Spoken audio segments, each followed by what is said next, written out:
see him! Quit running! You're boxed in! Down on your knees, now! October 15th, 2024. Margaret Holloway had taught over 3,000 students in 32 years. Only one had ever made her hands shake the way they were shaking now. Devin Matthews sat across from her desk, 17 years old, holding a phone like a loaded weapon. The video on the screen showed her dead colleague's face, his voice cracking as he confessed to everything they'd buried in 1995. "Your move, Mrs. Holloway," Devin said. What happened in the next 47 minutes would end Margaret's career, destroy 2 families, and uncover a truth that had been festering in the walls of Millbrook High for nearly 3 decades. The school board would hold emergency meetings because of it. The local newspaper would run headlines for weeks. But none of them knew what Margaret knew about Devin's mother. None of them knew why she'd really kept quiet all these years. Before we jump back in, tell us where you're tuning in from, and if this story touches you, make sure you're subscribed because tomorrow I've saved something extra special for you. The fluorescent lights hummed overhead like dying insects. Margaret forced herself to look at the screen again, at Harold Morrison's gaunt face staring back from beyond the grave. His voice, weakened by the cancer that had claimed him 3 weeks ago, filled the empty classroom with ghosts. "I can't take it anymore. What we did to that girl, what he did, Margaret Holloway was there. She knows everything. We buried it to save our jobs, our reputations. But Sarah Chen deserved better. Her family deserved the truth." Devin's thumb hovered over the pause button like an executioner's axe. 15,000 views so far. Posted it this morning. His voice carried the controlled fury of someone who had rehearsed this moment 1,000 times. Amazing what people will watch when they smell blood in the water. Margaret's throat felt lined with sandpaper. The walls of room 237, her sanctuary for 3 decades, seemed to press inward. Student essays still hung on the bulletin board, bright, hopeful analyses often kill a mockingbird. The irony wasn't lost on her. "Devin, you don't understand." "I understand perfectly." He leaned forward, and in the harsh lighting she could see it now. The shape of his jaw, the defiant tilt of his chin. Sarah's features, refined by time and genetics into something sharper, more dangerous. "My mother spent 29 years believing her attack didn't matter, that she wasn't worth fighting for. Do you know what that does to a person?" The question hung between them like a blade. Margaret did know. She'd watched Sarah Chen transform from a vibrant 16-year-old into a shadow of herself, had seen her return to school after winter break with hollow eyes and careful smiles. She'd watched the girl's parents pull her from Millbrook 3 months later, relocating across the country to escape whispers that followed them down hallways. "Your mother, Sarah, she was extraordinary." Margaret's voice cracked. Brilliant writer, she had this way of seeing through people's facades that was almost supernatural. Devin's expression faltered for just a moment, revealing the 17-year-old beneath the armor. "Had? She's not dead, Mrs. Holloway. Though sometimes I wonder if part of her died in this place." Margaret closed her eyes. When she opened them, Devin was standing, pacing between the desks like a caged predator. The autumn sun slanted through the windows, casting long shadows that made him look older, more threatening. "Here's what's going to happen." His voice carried the certainty of youth, the absolutism that came before life taught you about impossible choices. "You're going to walk into Principal Harrison's office tomorrow morning and confess everything. The cover-up, the destroyed evidence, all of it. You're going to tell him how you and Morrison convinced my mother not to press charges. And if I refuse?" Devin smiled, and it was Sarah's smile twisted into something cruel. "Then I released the other video." Margaret's blood turned to ice water. "What other video?" "The one where Morrison explains exactly why you all worked so hard to protect Jason Whitmore. About his father's donations to the school. About the new gymnasium that bought everyone's silence." Devin pulled out a second phone, this one older, the screen cracked. But mostly about what really happened that night in the chemistry lab. The world tilted. Margaret gripped the edge of her desk, knuckles white against the wood grain. "Harold said he destroyed those security tapes.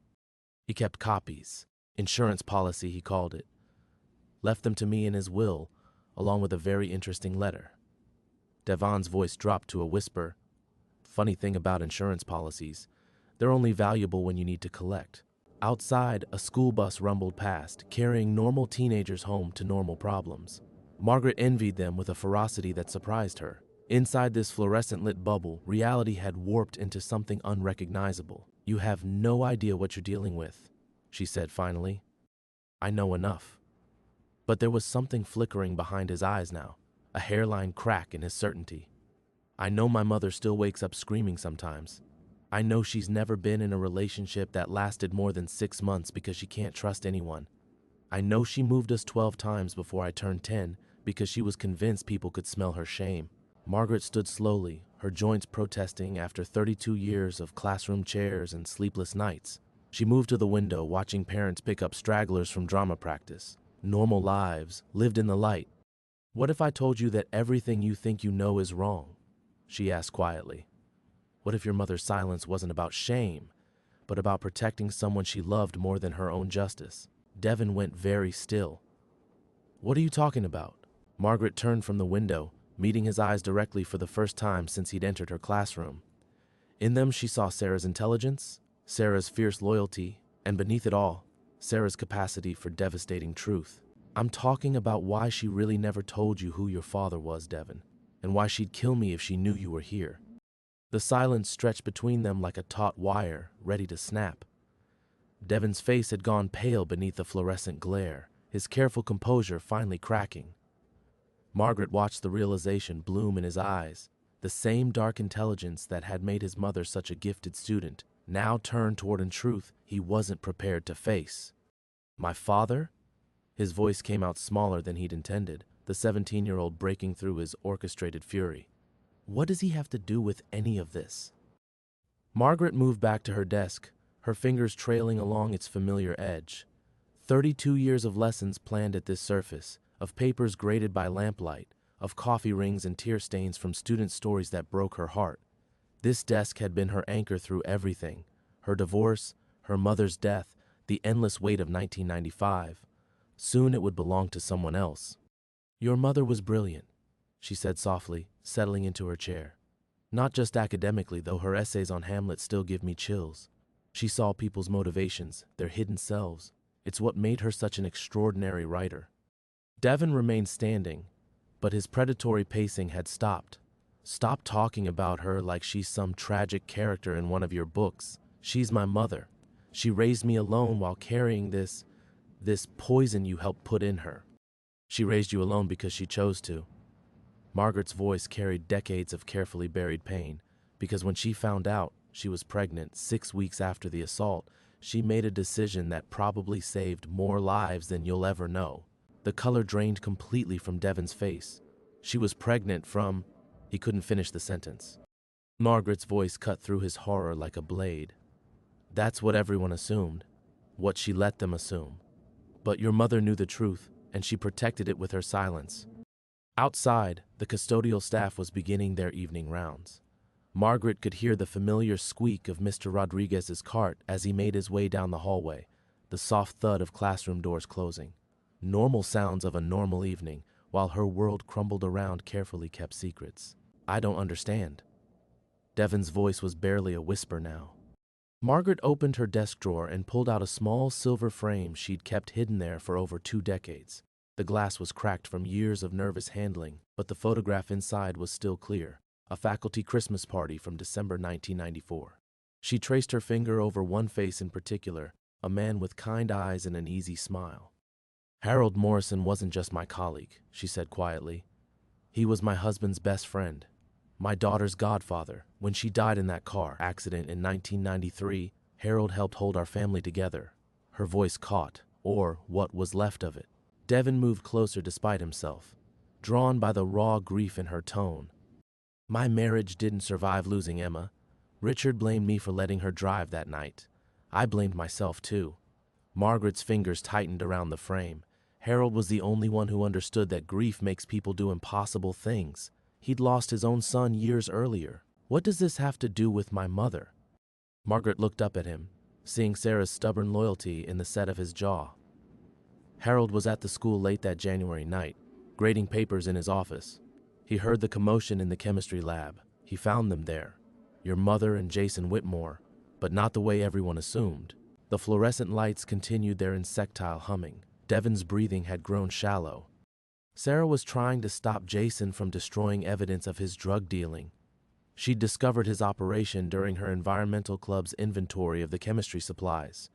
When she confronted him, he attacked her. Margaret's voice grew steadier, finding rhythm in a story she'd rehearsed in her mind 10,000 times. Harold arrived just as Sarah was fighting him off. She was stronger than Jason expected, angrier. In the struggle, Jason hit his head on the lab counter, hard. Devin sank into the nearest student desk, his legs suddenly unreliable. He was breathing, but unconscious, bleeding, and Sarah was terrified that she'd killed him. Margaret stood and moved to the window again, watching the last of the afternoon light fade. That's when Harold made the decision that destroyed all our lives. He told Sarah to go home, to say nothing. He would handle it. But Jason lived, Devin said numbly. He did. Concussion. Some memory loss. Convenient memory loss. Margaret's reflection in the window looked older than her 58 years, worn thin by decades of carrying other people's secrets. Harold convinced everyone that Sarah had been the victim, not the other way around. It was easier to believe, cleaner, and it kept Sarah out of juvenile detention. Why would she need protecting if it was self-defense? Margaret turned back to face him, and in her eyes, Devin saw the weight of a truth that had been eating her alive for 29 years. Because 2 months later, when she realized she was pregnant, she also realized that Harold had lied about one crucial detail.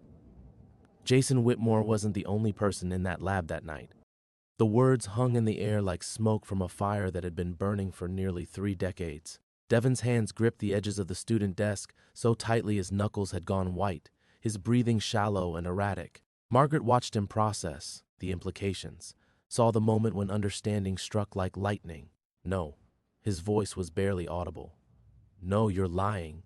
Margaret's phone buzzed on her desk, a text message that made her blood freeze. The number was one she hadn't seen in 15 years, but she recognized it instantly. 3 words appeared on the screen. He found you. Mrs. Holloway? Devin's voice seemed to come from very far away. What aren't you telling me? She stared at the phone, her hands trembling. Sarah Chin had maintained absolute silence for nearly 3 decades, had disappeared across the country and built a new life under a different name. For her to reach out now, to break the sacred pact they'd made. Another message appeared. Harold's lawyer called me yesterday. About the will, about what he left Devin. Margaret's throat constricted. Devin, I need you to listen to me very carefully. Whatever else Harold left you, whatever other documents or videos, you cannot share them with anyone. Not yet. You don't get to make demands anymore. But his voice lacked the venom from earlier. The foundation of his certainty had cracked, and doubt was seeping in like water through broken stone. Tell me who else was in that lab. The phone buzzed again. He doesn't know about his father. I never told him. Please, Margaret, don't let him find out this way. Margaret looked at Devin, really looked at him, and felt her heart shatter. She'd wondered over the years what kind of man he would become. Sarah had sent a single photo when he was 5, a Christmas card with no return address.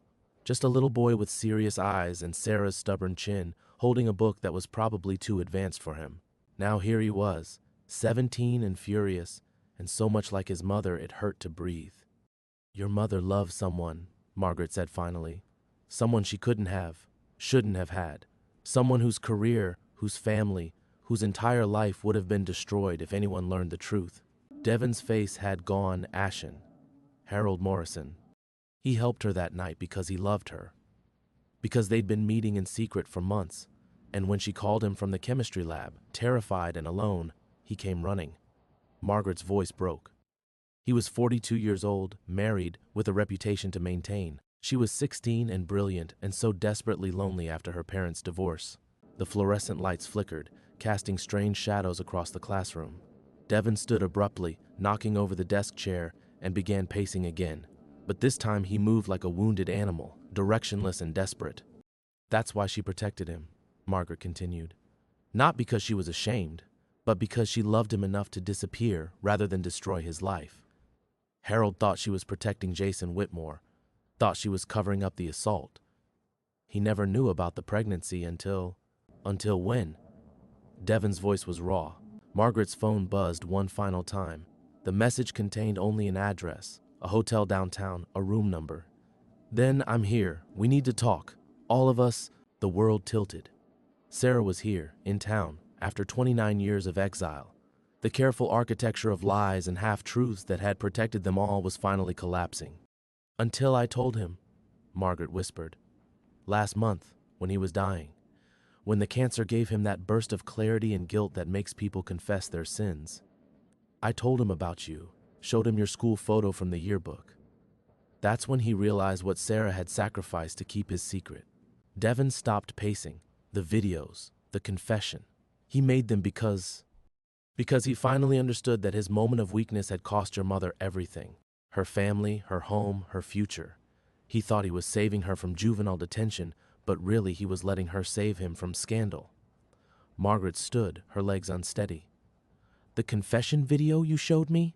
That was Harold trying to give your mother her voice back, even if it meant destroying his own reputation posthumously. But there's more." Devin's eyes had that same piercing quality Sarah's had possessed, the ability to see straight through deception to the truth beneath. "You said there were other videos." Margaret closed her eyes, feeling the weight of 3 decades pressing down on her shoulders. "There's security footage from that night. Harold kept it because he thought it showed Jason assaulting Sarah. But what it actually shows..." She couldn't finish. Couldn't be the one to tell this boy that his father, the man whose DNA he carried, whose intelligence he'd inherited, had been dead for 15 years. That Harold Morrison had taken that secret to his grave, never knowing that his desperate attempt to protect the woman he loved had instead condemned her to a lifetime of exile. Her phone rang. "Sarah's number. Answer it," Devin said quietly. "It's time we all told the truth." Margaret stared at the phone, Sarah's name glowing on the screen like an accusation. 3 rings, 4. Her finger hovered over the decline button. She could hang up, pretend the call never came, send Devin away and lock her classroom door, go home to her empty house and her microwave dinner and her cable news programs, let the past stay buried where it belonged. "Answer it," Devin repeated, but his voice had lost its commanding edge. He sounded like what he was, a 17-year-old boy whose world had just shifted beneath his feet. 5 rings. 6. Margaret pressed accept. "Sarah." The silence on the other end stretched so long Margaret wondered if the connection had failed. Then she heard breathing, careful and controlled, the way Sarah had learned to breathe in the months after the incident when panic attacks would hit her during English class. "Is he there?" Sarah's voice was older now, worn smooth by decades of careful living. "Is Devin with you?" "Yes." Another pause. Margaret could hear traffic in the background, the distant sound of car horns. Sarah was close, probably sitting in that hotel room she'd texted about, staring at walls that contained none of the life she'd built in exile. "Put me on speaker." Margaret's hand trembled as she complied. Devin moved closer, drawn by the voice he'd heard his entire life but somehow never really known. His mother had always been careful with her words, measured in her emotions. This Sarah sounded different, fragile in a way that made the air in the classroom feel brittle. "Mom?" Devin's voice cracked on the word. The sound that came through the phone wasn't quite a sob, wasn't quite a sigh. "Oh, sweetheart, what have you done?"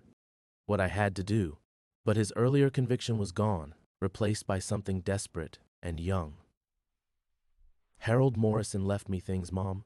Videos, documents. He told me what really happened to you." "No." Sarah's voice sharpened. "He told you what he thought happened. Harold never knew the whole truth." Margaret sank into her desk chair, watching Devin's face cycle through confusion, fear, and something that might have been hope. Outside, the maintenance crew was finishing up, their voices echoing down the empty hallway. Soon the building would be locked, and this conversation would have nowhere to hide. "Then tell me," Devin said. "Tell me the truth." Another long pause. When Sarah spoke again, her words came slowly, as if each one cost her something precious. "I came here to stop you. Harold's lawyer, Mr. Brennan, he called me yesterday, said Harold had left you some items and that you'd already been to collect them. He was worried about what you might do with them." "So you flew across the country," Devin said, after 29 years of silence, "because some lawyer was worried." "I flew across the country because I saw the news about Margaret's retirement announcement, because I knew if you were Harold's beneficiary, you'd eventually put the pieces together." Sarah's voice grew steadier, finding its footing in familiar territory. Protection, control. "I came because I was terrified of this exact moment." Margaret watched Devin process this, saw him realize that his carefully orchestrated confrontation had been anticipated, maybe even expected. His jaw tightened in a way that reminded her painfully of Sarah at 16. Brilliant and stubborn, and absolutely convinced of her own righteousness. "Margaret," Sarah continued, "I need you to know that I never blamed you for what happened. You were trying to protect me too." "Was I?" Margaret's voice came out rougher than intended. "Or was I protecting the school? My career? Sometimes I can't remember anymore. Does it matter now?" The question hung between them like smoke. Margaret thought about all the ways she could answer it. The sleepless nights, the failed marriage, the 32 years of carrying someone else's secret like a stone in her chest. But what came out was simpler. "Your son thinks I'm the villain in this story." "Maybe we all are," Sarah said quietly. "Maybe that's what Devin needs to understand. That sometimes there are no heroes, just people trying to survive impossible choices." Devin had gone very still, listening to his mother's voice with the intensity of someone hearing a foreign language they were only just beginning to comprehend. Margaret recognized the expression. She'd seen it on 1,000 students' faces when a difficult text finally began to make sense. "Mom," he said carefully, "Harold Morrison isn't my father, is he?" The silence that followed felt endless. Margaret could hear her own heartbeat, could hear the building settling around them, could hear the weight of 29 years pressing against the telephone connection like water against a dam. "No, sweetheart," Sarah whispered finally. "He's not." The phone slipped from Margaret's hand, clattering against her desk with a sound like breaking glass. Through the speaker, Sarah's breathing came in sharp, uneven gasps, the sound of a woman watching her carefully constructed world collapse in real time. Devin stood frozen, his face cycling through emotions too complex to name. Margaret had seen this expression before, on her own daughter's face the night she'd learned her parents were divorcing. The moment when a child realizes that everything they believed about their life was built on foundations of sand. Then, who is? Devin's voice was barely audible. Margaret reached for the phone, her hands shaking. She'd carried other people's secrets for so long she'd forgotten how they felt when finally exposed to light, how they burned and writhed like living things desperate to return to darkness. "Sarah," Margaret said into the speaker, "he deserves to know." "Does he?" Sarah's laugh was bitter, broken. "Does he deserve to know that his father was a married English teacher who preyed on vulnerable students? That I was stupid enough to think what we had was love instead of manipulation? That I've spent 29 years protecting the reputation of a man who destroyed my life and then died before I could ever tell him he had a son?" The words hit the classroom like physical blows. Devin stumbled backward, catching himself against the whiteboard, his face drained of all color. Margaret felt her chest tighten with familiar grief, not just for Devin, but for the 16-year-old girl Sarah had been, brilliant and lonely and desperate for someone to see her worth. "Robert Chen wasn't your father either," Sarah continued, her voice gaining momentum like a confession long dammed up. "My stepfather adopted me when I was 8. My real father left when I was a baby. Maybe that's why I was so desperate for male approval, so easy to manipulate." Through the speaker came the sound of Sarah moving, probably pacing her hotel room the way Devin had been pacing the classroom. The same nervous energy, the same need for motion when trapped by impossible truths. "Mr. Davidson." Devin's voice was hollow, mechanical. "Thomas Davidson, the English teacher who died in 2008. Margaret's blood turned to ice. "How do you—" It was in Harold's files. Devin's eyes were unfocused, staring at something beyond the classroom walls. Copies of love letters, photos, a paternity test from 1995 that was never processed because the father died in a car accident 2 months after it was ordered. The silence that followed was absolute. Even the building's ambient sound seemed to have stopped. No humming fluorescents, no distant traffic, no life at all except for their ragged breathing and the weight of decades pressing down like accumulated snow. Sarah's voice, when it came, was barely a whisper. "Harold kept those things?" "He kept everything." Devin's composure was cracking, revealing the frightened teenager beneath. Security footage from the chemistry lab, medical records from the hospital, a copy of the police report that was never filed. His voice broke, audio recordings of his conversations with Davidson after the incident. Margaret stood so abruptly, her chair rolled backward into the wall. "What conversations?" Devin reached into his backpack with trembling hands and pulled out a small digital recorder, one of the old ones from the early 2000s, the kind teachers used to use for dictation. Davidson knew about the pregnancy. Harold told him everything, trying to get him to step forward, to do the right thing. This is from February 12, 1995. He pressed play.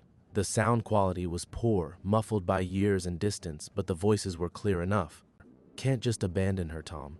She's 16 years old and pregnant with your child. We don't know that for certain. The timing, it could be Whitmore's. Jesus Christ, you know that's not true. I was there. I saw what really happened that night. Then you know she came on to me. She's been pursuing me for months, Harold. What was I supposed to do? Margaret felt sick. Through the speaker, Sarah was making small, wounded sounds, the kind of grief that had no words adequate to contain it. She's a child, Tom. A brilliant, damaged child who needed guidance, not what? Not someone who saw her potential, who made her feel special. She was failing before I started tutoring her. I saved her academic career and destroyed her life. Her life? What about mine? What about my marriage, my children, my career? You want me to throw all that away for some girl's mistake? The recording continued, but Devin stopped it with a sharp click. His hands were shaking so violently he could barely hold the device. He never intended to tell the truth, Devin said. Even when Harold threatened to expose him, even when he knew about me, he was going to let Mom disappear and raise his son alone rather than face consequences. Through the speaker, Sarah's voice was raw with grief. He died 2 months later. Car accident on Route 9. Harold said it was icy, that he took the curve too fast. A pause. I always wondered if it was really an accident. Margaret closed her eyes, finally understanding the full scope of the tragedy. Not just one life destroyed, but an entire web of damage that had rippled outward for nearly 3 decades. Outside, snow had begun to fall.